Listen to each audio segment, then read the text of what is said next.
Immerse yourself in the captivating life of François Boucher, a native of Paris and a luminous figure in the art world. Born to the talented but lesser-known painter Nicolas Boucher, young François received his first brush-strokes of artistic training from his father. His talent bloomed at a tender age, catching the discerning eye of the esteemed painter François Lemoyne.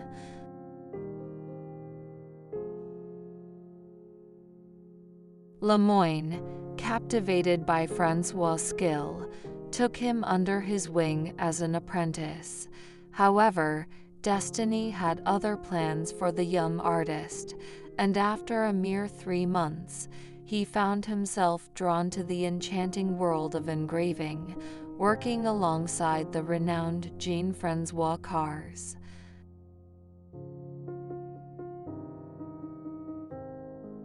In 1720, François achieved a monumental triumph by securing the prestigious Grand Prix de Rome in painting. Yet, his journey to Italy, a dream for any aspiring artist, was delayed for 5 years due to financial constraints at the esteemed Académie Royale de Peinture et de Sculpture. Nonetheless, his determination prevailed, and he finally embarked on his Italian odyssey.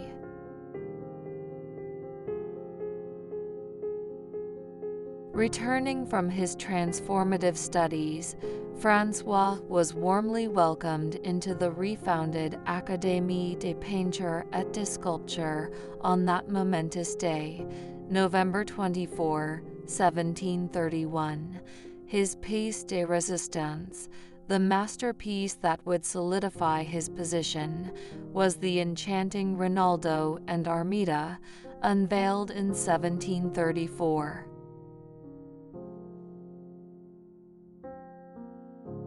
In 1733, François embarked on a new chapter of his personal life, marrying Marie-Jeanne Bouzeau. Together, they created a loving family, blessed with 3 beautiful children. As his artistic prowess flourished, François ascended the ranks, first as a faculty member in 1734, then as a professor, and eventually as the esteemed rector of the Academy. His undeniable talent also led him to become an inspector at the illustrious Royal Gobelins Manufactory. Finally, in 1765, he reached the pinnacle of his career, being appointed as the premier peintre du roi, the first painter of the king.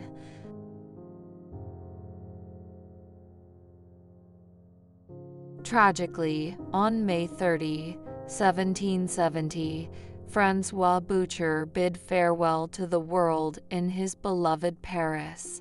His name, forever intertwined with that of his patroness, Madame de Pompadour, had become synonymous with the opulent French Rococo style. The renowned Goncourt brothers aptly captured his impact, writing, "Boucher is one of those men who represent the taste of a century, who express, personify, and embody it."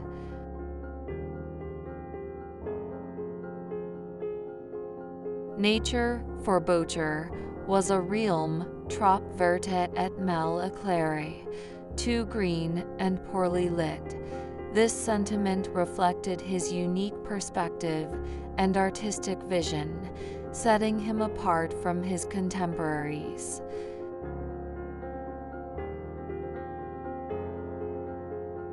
Throughout his illustrious career, Boucher generously shared his wisdom and talent. He nurtured the budding skills of gemstone engraver Jacques Guay, teaching him the art of drawing. He also played a pivotal role in shaping the artistic journeys of renowned figures such as the Moravian-Austrian painter Martin Ferdinand Quadel and the neoclassical maestro Jacques-Louis David in 1767. Boucher's collaboration with Guay resulted in a collection of exquisite drawings, later engraved by Madame de Pompadour herself and cherished as a luxurious volume by favored courtiers.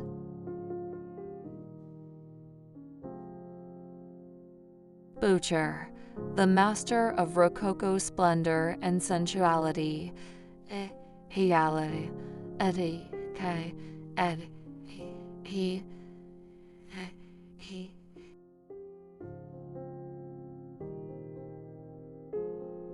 In the realm of art, François Boucher found inspiration in the works of esteemed artists like Peter Paul Rubens and Antoine Watteau.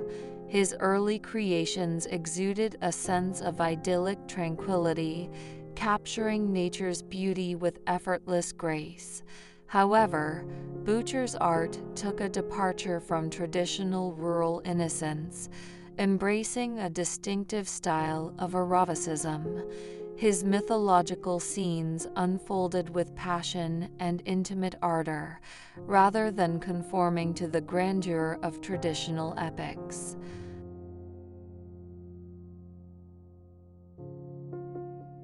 One can witness Boucher's mastery of portraying flirtatious shepherd and shepherdess duos in picturesque woodland settings.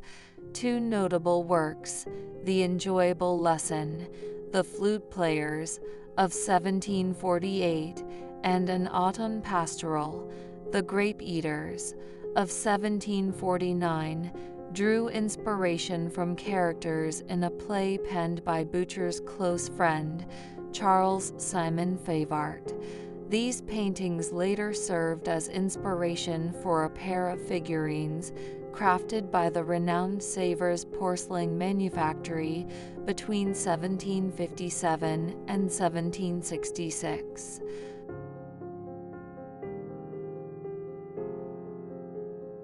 Marquise de Pompadour, the influential mistress of King Louis XV, held a deep admiration for Boucher's art. Her name became synonymous with the Rococo style, earning her the title of the godmother of Rococo. Boucher's portraits played a central role in her self-presentation and the cultivation of her image. For example, Boucher's sketch for a portrait of Madame de Pompadour, showcased in the Starhemberg Room at Waddesdon Manor, provides a glimpse into the preparation process for the now-lost portrait. In the sketch, she delicately holds her hat in one hand while picking up a pearl bracelet adorned with a portrait of the king, a symbol of the relationship upon which her status depended.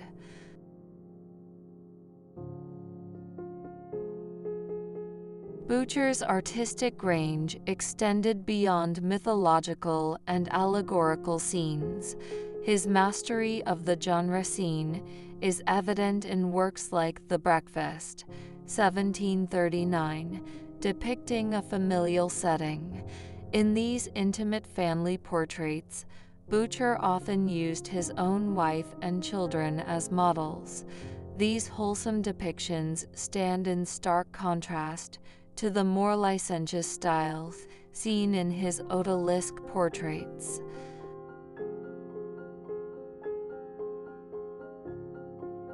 Critics, such as the renowned Denis Diderot, voiced their disapproval of Boucher's darker-haired odalisque portraits, accusing the artist of prostituting his own wife. Additionally, the blonde odalisque was seen as an illustration of the king's extramarital relationships. Boucher's association with private commissions for wealthy collectors, including these controversial works, further fueled his lasting notoriety. As Diderot's disapproval mounted, Boucher's reputation came under increasing critical attack during the later years of his career.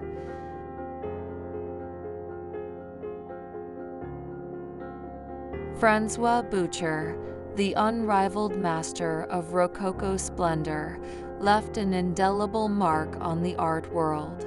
His captivating blend of sensuality, mythology, and genre scenes continues to intrigue and inspire audiences to this day.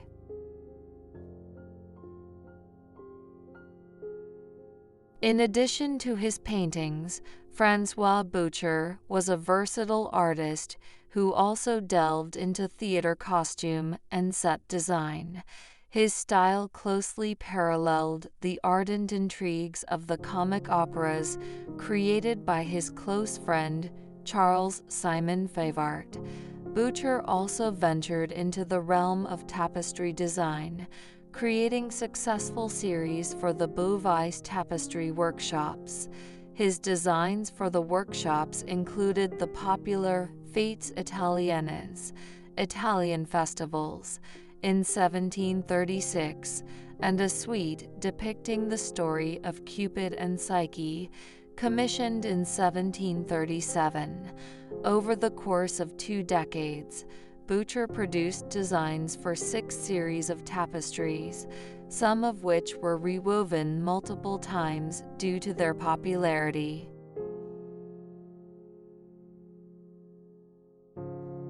Boucher's artistic talents were also sought after for court festivities organized by the Menus Plaisirs du Roi, as well as for the opera and various royal chateaux such as Versailles, Fontainebleau, and Choisy.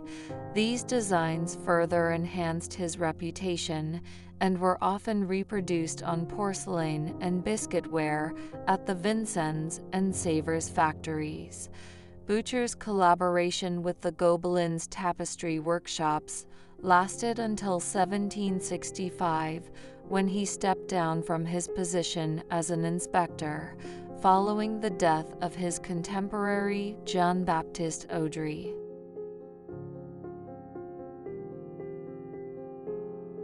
As a draftsman, Boucher was incredibly prolific and versatile. His drawings served as preparatory studies for his paintings and as designs for printmakers. However, they were also sought-after works of art in their own right. Boucher followed standard studio practices, creating overall compositions for his major canvases and making chalk studies for individual figures or groups. He also relied on oil and gouache sketches for major commissions. As his career progressed, Boucher began creating more independent sketches for the market. His drawings, both in chalk and gouache, were highly sought after by collectors.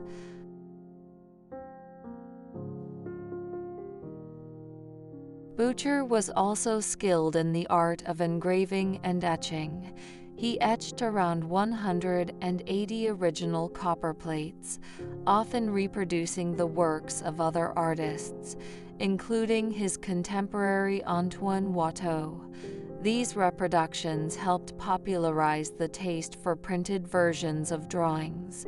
Boucher's own drawings became so popular that 266 of them were etched in stipple substitutes by Gilles de Marteau.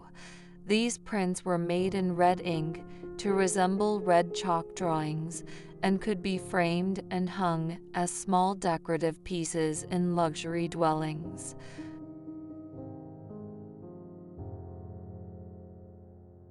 A notable aspect of Boucher's artistic contributions was his involvement in the fashionable style of chinoiserie.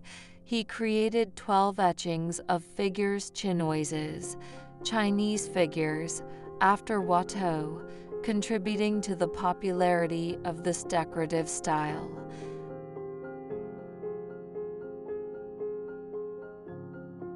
François Boucher's artistic talents extended beyond painting, showcasing his versatility and creativity in theater design, tapestry, drawing, and printmaking.